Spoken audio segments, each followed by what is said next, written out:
नमस्कार मंडळी. आता आपण आपला वरचा स्वच्छ हौद धुवून घेऊया. हा बघा आमचा हौद घाण झालेला आहे. आता हे पाण्यात उतरलोय मी आणि आता मी ते जे पाणी आत जाते नळानं ते आधी तोंड बंद करायला लागतात, नाहीतर त्याच्यात घाण कचरा जाऊन नळामध्ये बसला तर नळ अडकून बसतात, मग पाणी येत नाही. आता आणि पाणी नाही आलं की मग सगळे कॉक काढायला लागतात आणि परत रिपेअर करायला लागते. मग ते डबल काम करण्यापेक्षा त्याच्यामध्ये ते बोळा घालायचा. आता आम्ही स्वच्छ हौद घासून घेऊया. हे घासायला लागले हौद. आता हे सगळं वरनं घासायचं स्वच्छ. आणि हे झालेलं आहे सगळं घाण पाणी.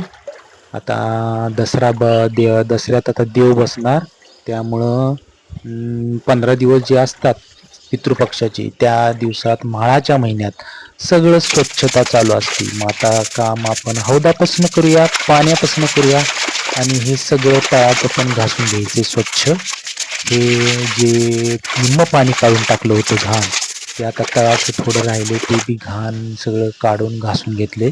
हा आहे निसर्गाचा फोटो व्हिडिओ. आणि हे सगळं पाणी आता परत निसर्गाकडे चाललेलो आहे आपण. हे आहे नारळाचं झाड जे शेजाऱ्यांचं आहे. आणि इथं आपण सुपलीनं सगळं बकेटात पाणी काढून गटरीत टाकायचं आहे. हे पाणी सगळं रिकामं केलंय आणि हा झाला स्वच्छ हौद, एकदम चमचम, एकदम चमचम. तर आता आपण बघूया ह्या स्वच्छ हौदाचं परत हे काढायचे बोळे आणि तिथं घाण गेली का बघायचं, म्हणजे पुढं पाणी व्यवस्थित स्वच्छ येते, नळामध्ये अडकत नाही. आणि हे आले 8 वाजता पाणी. आमच्यात 8 वाजता पाणी येते. पाणी यायच्या आत सगळं स्वच्छ काम झालं. टेन्शन आलं होतं की आता पाणी आलं अचानक तर हौद धुणार कसा, म्हणून पटपट पटपट घासून घेतला. आणि आता हौद आमचा स्वच्छ झालेला आहे, स्वच्छ पाणी येत आहे. आणि हे स्वच्छ पाणी आता आम्ही वापरणार आहे. तुम्ही पण दर 15 दिवसाला हौद धुवा. बायकोनं मस्तपैकी कॉफी करून दिलेली आहे, ती मी कॉफी पीत आहे आणि कामाला लागत आहे. आता हे स्वच्छ पाण्यामध्ये जो कचरा पडलेला असतो तो काढून टाकायचा. हा बघा टोपलीतनं कचरा गटरीत टाकलेला आहे.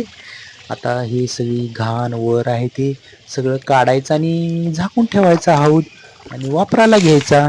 मग आता ही भाजीची गाळण आणली मी आणि आयडिया केली की ह्याच्यातनं काढायची घाण, म्हणजे पाणी पण वाया जात नाही.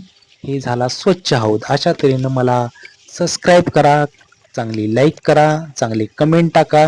तुमच्यासाठी मी चांगले चांगले व्हिडिओ पाठवत जात जाईन जे तुमच्या उपयोगी पडतील. हौद कसा स्वच्छ धुवायचा ते मी तुम्हाला दाखवलेलं आहे. हे आले पाणी आणि बायकोनं परत चहा दिलाय. थँक्यू.